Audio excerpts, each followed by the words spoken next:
our Thanksgiving edition of Virtual Vines. My name is Laurin Dorman, and I'm here with our winemaker Scott Gares, and we have some great wines that we're going to be tasting today. Our new Merlot, really exciting, hasn't even been officially released yet. You're going to be able to get it sort of as a pre-release for the Virtual Vines. And our 2013 Sweet Riesling, right? They're both very good. Excellent. And we have some great cheeses that we're going to be pairing today with Cabot Creamery. We have their Monterey Jack and their White Oak Cheddar. And in addition, we're actually going to be featuring one of our favorite chefs, and we were just talking prior to the broadcast that he has been involved with 3 Virtual Vines. Hard to believe we've been going this long. This will be our third edition of Thanksgiving. Our third Thanksgiving edition. Jonas Gold from 55 Maine put together a really great dish to pair with the 2 wines that we're featuring tonight. It's got a little butternut squash, some pumpkin seeds, and scallops. So it's very sort of in the season for Thanksgiving. So we're really excited to see that, and that will be coming up later. But for now, let's start tasting some wine. We're going to start with our new Merlot.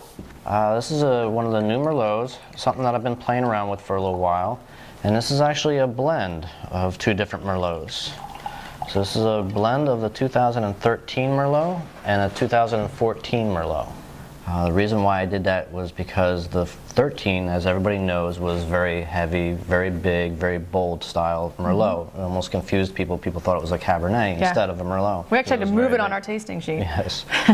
So it's got a little bit big body characteristics to it, where the 2014, the grapes were a little bit younger, the grapes were a little bit lighter in style, so it made a little bit of lighter style wine. So what I did was I blended the 2 of them together to make one beautiful wine. It's very nice, it's got good soft characteristics to it. Still has the oak onto it and everything that you'll notice, and the tannins, but it's going to be very smooth, very nice. So this is where sort of the artistry of what you do comes in, because a lot of times people hear about blending and they think that it refers to just sort of blending different varieties together. But in this case, you took 2 different vintages in order to make and create the wine that you wanted to put out. Yeah, not only did I blend the 2 different wines, but I also blended different yeasts together. So both of them have a pasture red yeast that I use, but the 2013 has a D254, and where the 2014 has a new yeast that I've been working with is a Q5. And they describe that as the fruit bomb of winemaking. So it gives you that big fruit characteristics to it, where the 13 had the pasture red and the D254, which is a bigger, heavier style yeast. So the 2 of them together create this. All right, so let's get to tasting. So again, on the nose, really nice. The red fruits that you were talking about just sort of jumps out of the glass. Color-wise, got our nice little white tablecloth here. Very pretty color, very sort of garnet almost. Yeah, very rich. That's the 2013 color on that one. Yeah, nice and vibrant. Now you're going to notice the 14 right on the front of the palate. Yeah. That's the fruit characteristics. You can smell it, it just jumps right out of the glass. That's going to be the 14 that you're going to notice first. Then once you taste it, once you have the, in the back of your palate, that's when you're going to notice the 13 Merlot. Yeah, that's where you're going to get that tannins, that's where you're going to get the body characteristic the body, the to structure. it. Yeah, and it's great too because that 14 really gives it a nice finish. Yes, softens it right up, smooths it out from the beginning to the end. Yeah. I think this wine is perfect for a Thanksgiving meal. You don't quite know, especially if you're going to somebody's house, you don't quite know what they're going to have on the menu, how they're going to prepare their food. Yeah, you don't want to bring nothing too heavy. Exactly. Because then it's going to overpower the entire dinner. So it's going to be able to go with the Thanksgiving turkey, or if you're doing a ham, any of those that you're going to be able to do is going to pair well with it. Cranberry sauce would be a great pairing. Casseroles, everybody's got to do the Thanksgiving casserole, so this will be perfect with that. This would be a great base for any sort of red wine sauce you wanted to do. Mushrooms, cheeses. Even the dish that Jonas did with the scallops. Yep. Pair even well with that. Yeah, because he's got a little bit of the components in here, the balsamic reduction, which I think would be perfect with this. I can't wait to... Yep, the butternut squash pairs very well with reds. And today, the cheese that we're going to be pairing it with is the white oak cheddar with the Merlot, which I think is a great sort of cheese because it has sort of the cheddar in the back, but It has a little bit more sort of aging, which is nice. So it's got a little bit more structure than just your typical cheddar. Some other options would be a Parmesan, a Manchego, things like that. So a harder cheese with a little bit of age, but not too pungent, because this is a little nice and soft and easygoing.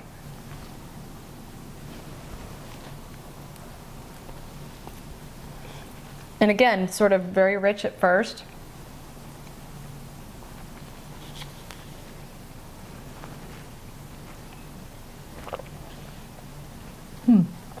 The wine really helps to soften that at the end. Especially if you have some of the cheese in your mouth at the same time. And this one I noticed too, yeah, like it really complements the cheese and the wine. So with the yolk on this, even though it's not real heavy on the yolk, you get enough of it there that's going to be able to, get under the creaminess. Yeah, it's great, and the acid in the wine really helps with the cheese as well. Very, very nice pairing. So now, if you haven't already opened your Riesling, we're going to be tasting that one. But first, we're going to be checking out Jonas's cooking demonstration of this fabulous dish, the sautéed scallops with butternut squash and bacon and a balsamic reduction. Nice. That sounds spectacular.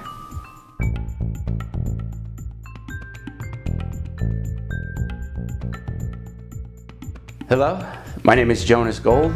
I am the chef owner of 55 Main, a new American bistro on Main Street in Flemington. And today we're going to take you through a scallop dish, seasonal scallop dish, utilizing some of the butternut squash locally grown, and to complement the wines that are made here at Old York Cellars, specifically the sweet Riesling and the Merlot. And if you happen to come in and purchase the combination pack, we will also give you a little recipe card and instructions on how to make this dish if you would like. We have some dry scallops. They're also from New Jersey. We have some dried cherries, some crisp bacon, a little bit of butternut squash that has been blanched and chilled, and a little bit of pumpkin seed brittle that we make at the restaurant that we use to top the dish. I'm going to start out with just a little bit of corn oil in the pan. The main thing here is to get it nice and hot so you get a good sear. You don't always need to go crazy with the oil. It's very simple salt and pepper on the scallops. We start out with a little bit of butter, butternut squash, the dried cherries, and there's just a little bit of the water that came from the butternut squash. That will also help reconstitute the dried cherries and plump them up as well. Again, you hear that nice sizzle? You're off to a great start. Just let them sit. Everybody wants to go over and start grabbing the pan and shaking it around and doing their little dance. Let them sit. Get that nice little crust on the outside. All right, so we got our vegetables. I've got them nice and hot. I'm going to put in a little bit of the bacon and just keep this off to the side. Now you can see you're starting to get a little bit of color on the scallops, a little nice sear on here. That's what you're looking for. You want to lock in those flavors, give that whole flavor profile another dimension with that nice browning on the outside. You have the soft cherries, the soft butternut squash, and then you got that nice crispy bacon and a nice crispy crunch from the pumpkin seed brittle on top. I'll do a very simple right across. I have my balsamic reduction. We'll go across the top with our scallops, and then we have the brittle. And again, this would go nice as an appetizer with the sweet Riesling, or you could serve it as your main meal with the Merlot. And there you have it, folks. This is our dish at 55 Main for the fall and the winter. Hope to see you there soon.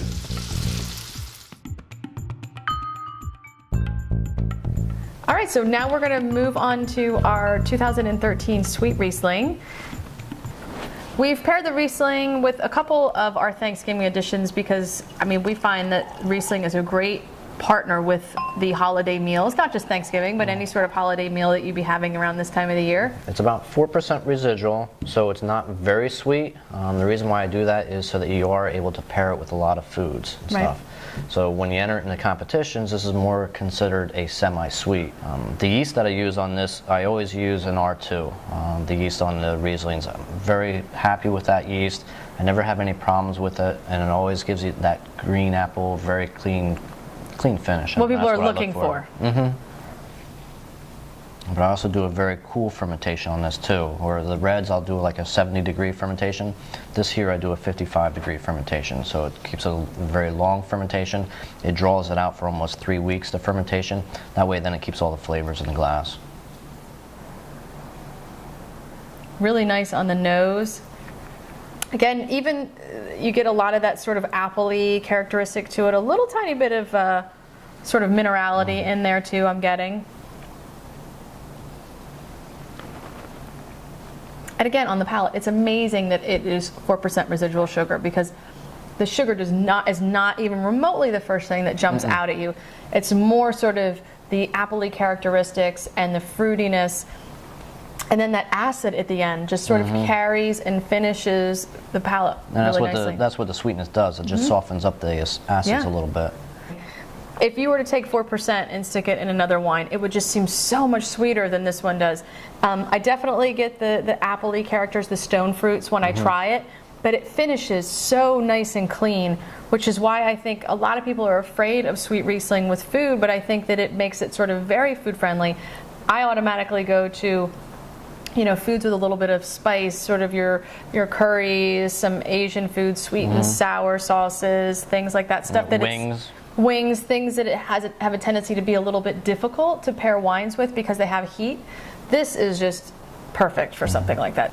And we're going to be pairing it with the Monterey Jack today, which is a nice sort of creamy cheese, doesn't have the age to it. Another great one would be something like a Havarti or a Gouda. You don't want anything with too much sort of pungent. You sort of want a nice sort of mellow cheese. A little bit more creamier. Yeah, it can be a little bit creamier because the acid in this is going to balance the creaminess in the cheese. And you don't want any cheese that's just going to sort of overpower the Riesling either.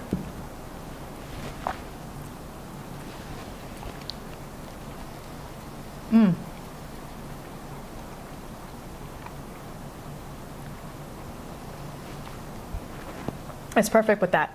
Just a little bit of with the Monterey Jack too, I think it adds like a nice sort of fruity element to it.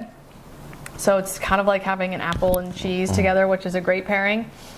And for desserts, I mean, this would be perfect with bread pudding, nut breads, and apple pie, a cheesecake, you know, traditional sort of dishes like that would be amazing with it. Yeah, I think that this is a winner. It's our 2013 Sweet Riesling. Grab it for the holidays. Very good.